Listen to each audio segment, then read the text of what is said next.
กับสบายดีพี่น้องยามแรงๆเนาะมื้อนี้เบาทักก็สิไปตึกเบิ่งป่าว่ามันใหญ่ซำใดแล้วป่าน้องเนาะไปเบิ่งน้ำกันเนาะทุกคนเนาะไปเจ๊ เบิ่งน้ำกันเนาะเบิ่ง เบิ้ง น้ำกัน เจ๊ด่ากูลงหนัก เด้อเนาะ คือดื้อแท้คนน้อย คนนะ ป่า กู น้อง เจ๊ด่ากูลาบมันมึงบ่ ใหญ่บ่ใหญ่ มึงสิบ้างปากเป็นบ่มึงสิบ้างปากเป็นบ่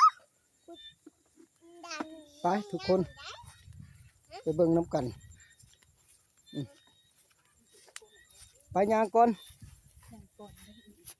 ย่าง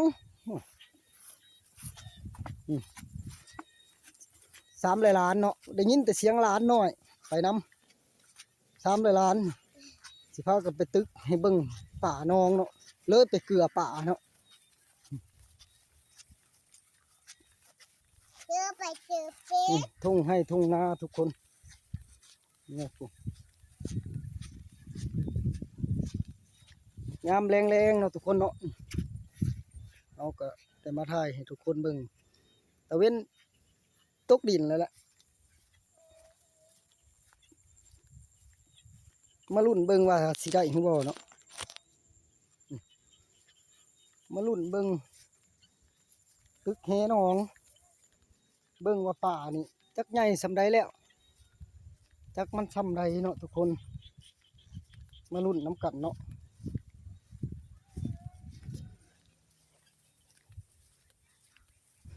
ปล่อยตั้งแต่เดือน6ปล่อยแต่เดือน6ก็อาจสิใหญ่เติบฮึบ่ใหญ่เนาะทุกคนเนาะมาลุ้นน้ำกันเนาะ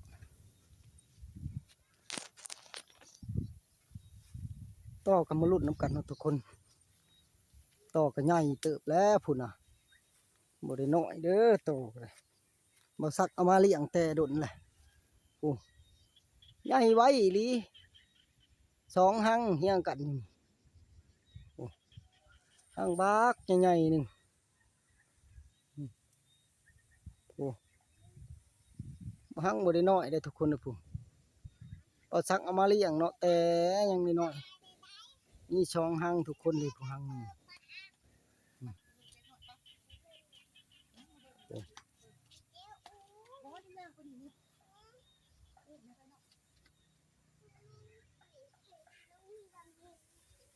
มาลุ้นน้ำกันเนาะทุกคนไปเข้าไปตึกเบิ่งแฮก่อนนึงสิค่ำแล้ว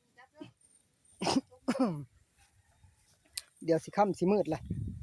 ก็สิลองมาว่านเบิ่งป่าเลี้ยงเนาะว่าใหญ่สำใดแล้วมาลุ้นน้ำกันเนาะทุกคน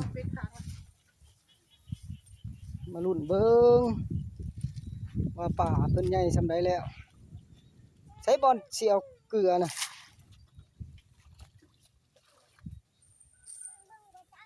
บอลสิเกลือ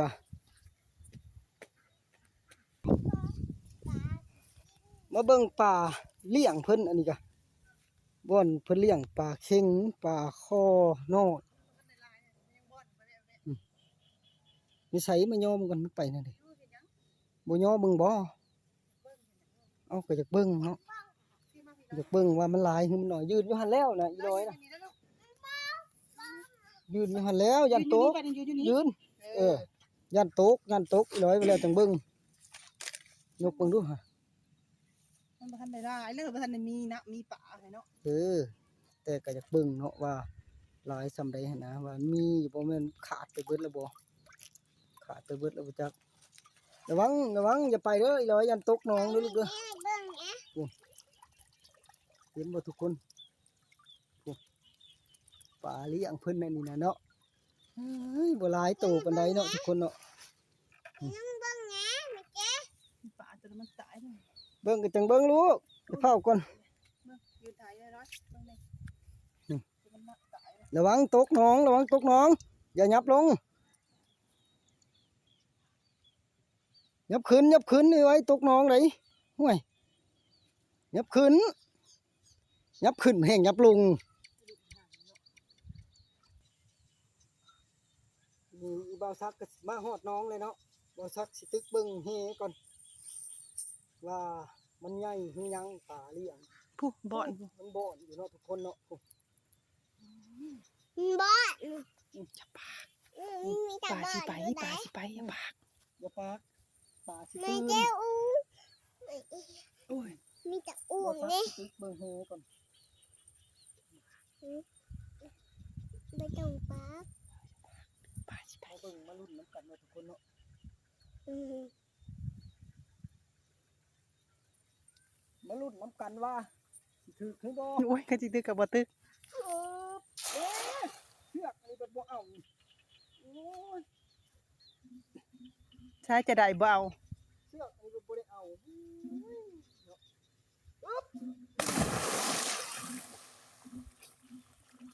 โอ้ยโอ้ยตายแม่ อืม ร้อยมีแต่หัวน่ะอย่าหัวแม่ จับตาย ยืนร้อยยืน มาลุ้นเบิ่งป่าโอ้ย ป่าปล่อยแต่เดือน6สิใหญ่อยู่บ่เว้นปลาคอกินมื้อเราจ้ะ ย่านอยู่ ลูกปลาลูกครอบมันไปข้างในเนาะลูกบ่เห็น เน่คือตรงนี้ป่าเลยเลี้ยวชาติเด้คะแนน อย่าตึกอย่ามาเด้อทางนี้นะอุ้ม ป่าดูสิครับพ่อตก ท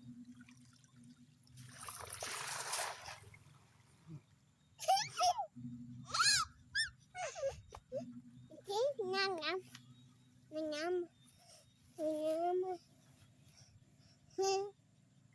าลุ้นเบิ่งป่าทุกคนมาลุ้นเบิ่งป่า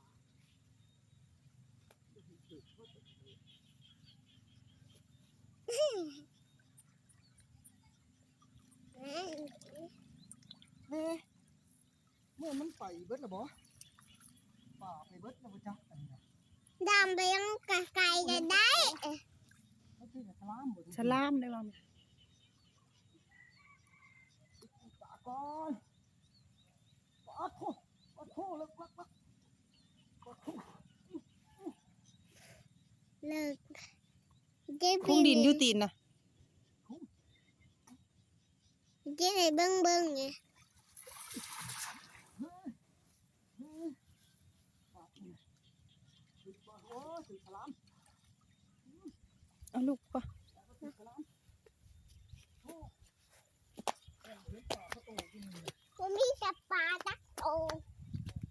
ย่านบ่เห็นสายทุกคนเอ้ยป่าเลี้ยงก็ได้ ปลาเล็กก็คือมีตามีดูก็เมนมีตามีตาบุตรตามันตาปุกโอ้ ตรงนี้ป่าวะ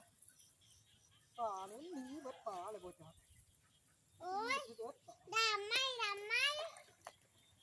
ลายเนาะ ไปเจ๊นับ เลยบ่เห็นป่า ไปจ้าไปจักกี่ลังกาลงไปไปจังไม่นะเอาไม่